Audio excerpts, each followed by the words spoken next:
দর্শক সমকালের Facebook page এবং YouTube চ্যানেলে আপনাদেরকে স্বাগত। আমি সিকান্দার আলী যুক্ত হয়েছি আজকের ক্রিকেটের সর্বশেষ আপডেট নিয়ে। আপনারা জানেন বিসিবি একটা প্রেস রিলিজ দিয়েছে যেখানে এসকে স্পোর্টস এন্টারপ্রাইজ সামির কাদের চৌধুরীর মালিকানায়, যিনি চিটাগং কিংসের মালিক, এই চিটাগং কিংসের সঙ্গে চুক্তি বাতিল সহ তার বিরুদ্ধে আইনি লড়াই যাবে বাংলাদেশ ক্রিকেট বোর্ড। কেন আইনি লড়াই যাবে?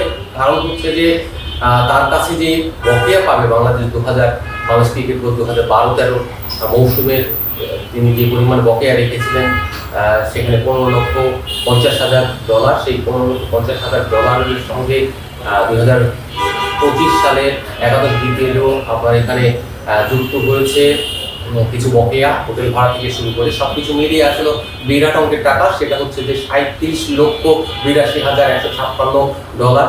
এই যে ডলার, এটা টাকায় পড়লে 46 কোটি টাকার বেশি দাঁড়ায়। সেটা হলো 122 টাকা যদি আপনি ডলার মূল্য ধরেন। তো সেই দিক থেকে যদি আপনি বলেন যে এই মোটা অঙ্কের টাকা পরিশোধ না করায় বা সেটেলমেন্টে না আসায়, তার সঙ্গে একটা সেটেলমেন্ট যদিও ফারুক সাহেব করেছিলেন বিগত বিপিএল এর আগে, সেই বিপিএল এর আগে আগস্ট মাসে যে চুক্তিটা হয়েছিল সেটা হচ্ছে 3.5 কোটি টাকায় সেটেল করেছিলেন তিনি। 3.5 কোটি টাকা দিবেন, সেই 3.5 কোটি টাকা 3 কিস্তিতে দিতে বলা হয়েছিল।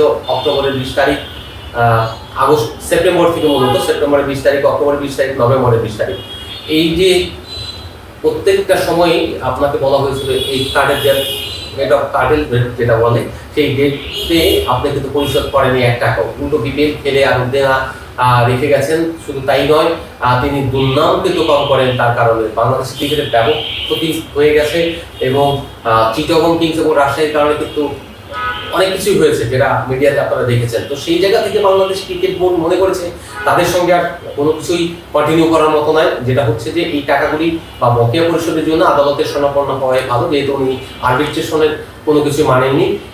সেক্ষেত্রে যেটা হচ্ছে যে কেন এই আদালতে যাওয়া, বাংলাদেশ ক্রিকেট বোর্ডের আদালতে যাওয়ার কারণ হলো যেটা ইফতেখার রহমান মিঠু, তিনি হচ্ছেন মিডিয়া কমিটির চেয়ারম্যান, তিনি একটা ব্যাখ্যা করেছেন। সেই ব্যাখ্যাটার কারণ হলো যদি কোনো দিন দুদকে কেউ নালিশ করে যে এটা মিউচুয়ালি, অর্থাৎ নিজেদের মধ্যে বোঝাপড়া বা লেনদেনের মাধ্যমে অবৈধ আতাতের মাধ্যমে একটা সমঝোতা হয়েছে, সেই সমঝোতার কারণে তাদেরকে কিন্তু ভবিষ্যতে জেলে যেতে হতে পারে, ভবিষ্যতে তাদের ব্যবসা বাণিজ্য ক্ষতিগ্রস্ত হতে পারে। বাংলাদেশ ক্রিকেটের কর্মকর্তা যারা চাকরি করেন, সিইও থেকে শুরু করে যারা এটার সঙ্গে ডিল করেন, তারা সবাই কিন্তু শাস্তির আওতায় আসতে পারে। যেহেতু এখন বাংলাদেশ ক্রিকেটকে দুদকের কাঠগড়ায় বারবারই নেওয়া হচ্ছে, সেহেতু এই প্রক্রিয়া কিন্তু আর থামবে না।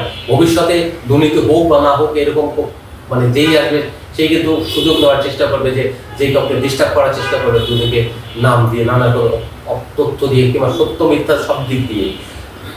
তবে যেটা হচ্ছে যে বাংলাদেশ ক্রিকেট বোর্ডের গত বিপিএলে তাকে আনাটাও যেমন একটা দিক হলো যে তার বকেয়াগুলি সামনে এসেছে, আবার আর একটা দিক হচ্ছে যে বাংলাদেশ ক্রিকেটের তিনি ব্যাপক দুর্নামের জায়গায় নিয়ে গেছেন, যেটা ওনাকে না এনে বাংলাদেশ ক্রিকেট ভালোভাবে আরেকটা ফ্র্যাঞ্চাইজি নিতে পারতো। এরকম অনেক লোকই ছিলেন যারা ফ্র্যাঞ্চাইজি হওয়ার মতো, কিন্তু তাদেরকে না দিয়ে কেন সামির কাদের চৌধুরীকে দেওয়া হলো সেটা কিন্তু ফারুক সাহেব হয়তো ব্যাখ্যা করেছিলেন যে আমার 7টা ফ্র্যাঞ্চাইজি লাগবে। 7টা ফ্র্যাঞ্চাইজি নিতে হবে এমন কোনো কথা না, 6টা ফ্র্যাঞ্চাইজি নিলেও হতো। তিনি 7টা ফ্র্যাঞ্চাইজি নিয়েছেন, তার সঙ্গে হয়তো সক্ষতা ছিল, সেই কারণে হয়তো তিনি এটা করেছেন। তো ভালোর জন্যই করতে গিয়েছিলেন, কিন্তু ভালো জায়গা বন্ধ হয়ে গেছে। এই জন্য ফারুক সাহেবের কম দুর্নাম হয়নি। আমরা আশা করবো যে এই জায়গা থেকে বাংলাদেশ ক্রিকেট বোর্ড বেরিয়ে আসবে এবং এই আজকের যে নোটিশ দেওয়া হলো, এই নোটিশের মাধ্যমে সবাই জেনে গেল যে ভবিষ্যতে যদি এরকম কেউ করে তাহলে বাংলাদেশ ক্রিকেট বোর্ড যেটা করবে, পাবলিকলি তাদেরকে সামনে আনা হবে মিডিয়া রিলিজের মাধ্যমে। তখন জাতীয় এবং আন্তর্জাতিকভাবে সবাই জেনে যাবে যে তিনি আসলে বাংলাদেশের ক্রিকেটের ভালোর জন্য আসেননি, এখানে বাংলাদেশের ক্রিকেটের ক্ষতি করার জন্য এসেছিলেন। তিনি তার জনপ্রিয়তা নেওয়ার জন্য এসেছিলেন, তিনি পরিচিতি নেওয়ার জন্য এসেছিলেন। আসলে তিনি বকেয়া রেখে বাংলাদেশের ক্রিকেটের দুর্নাম কামিয়েছেন, বাংলাদেশের দুর্নামের ভাগিদার বানিয়েছেন।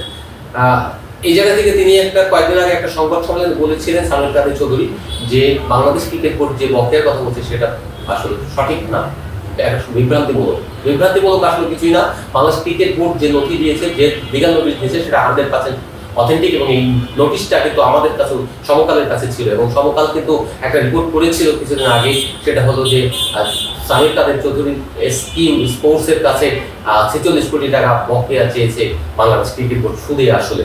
তো সেটা তিনি তো দেবেন না, এটা অবভিয়াসলি বাংলাদেশ ক্রিকেট বোর্ডের কর্মকর্তা সবাই জানেন, বরং এই যে টালবাহানা নানা রকমের ইনফরমেশন বিভ্রান্তি, এই বাংলাদেশ ক্রিকেট বোর্ডের ইমেজ নিয়ে প্রশ্ন তুলে দেওয়া এবং নানা রকমের মিডিয়াতে বিভ্রান্ত সৃষ্টি করা পক্ষে বিপক্ষে, কারণ সবাই জানি আমরা যেখানে এক এক ধরনের বার্তা বা মিডিয়াতে বিভিন্নভাবে আসে, তো সেই জায়গাতে যাতে ভবিষ্যতে এই বিষয়গুলো নিয়ে মিথ্যা তথ্য অপতথ্য না আসে, সেই কারণে আজকে বাংলাদেশ ক্রিকেট বোর্ড একটা দারুণ কাজ করেছে। সেটা হচ্ছে যে পুরো যে টাকাটা পাওয়া যাবে সেটার একটা সামারি দিয়ে দিয়েছে মিডিয়াতে। এখন সবাই বুঝে নেন যে সত্য মিথ্যা আসলে কোন জায়গায়, এবং সামির কাদের যা বলেছেন সেখানে কত পার্সেন্ট সত্য আছে, বাংলাদেশ ক্রিকেট বোর্ড যেটা বলেছেন সেটা কতটুকু সত্য আছে সেটা আদালতের মাধ্যমে বোঝা যাবে। আর বাংলাদেশ ক্রিকেট বোর্ড ওনাকে যে নোটিশটা দিয়েছেন সেটা আমাদের আবারও বলছি সমকালের হাতে রয়েছে। সেইখানে কিন্তু প্রত্যেকটা কোথায় কত টাকা দেওয়া হয়েছে, ব্রেকআপ দেওয়া হয়েছে, সেই ব্রেকআপের সবকিছু উনি জানেন, কিন্তু উনি আসলে কোনো কিছু মানেন না, সেটাই হলো একটা বড় ব্যাপার। তো ভবিষ্যতে যারা ফ্র্যাঞ্চাইজি লিগে আসবে তারা সবকিছু বুঝে সক্ষমতা নিয়ে এবং বাংলাদেশ ক্রিকেটকে সার্ভ করবেন, সেই চিন্তা থেকেই আপনি আসবেন। একটা সময় হয়তো আপনি বাণিজ্য করতে পারবেন যদি পেশাটা একটু আপনি বজায় রাখতে পারেন। এখানে শেষ করছি আজকের মতো, আগামীতে আবার অন্য শুনি হাজির হবো আপনাদের সঙ্গে।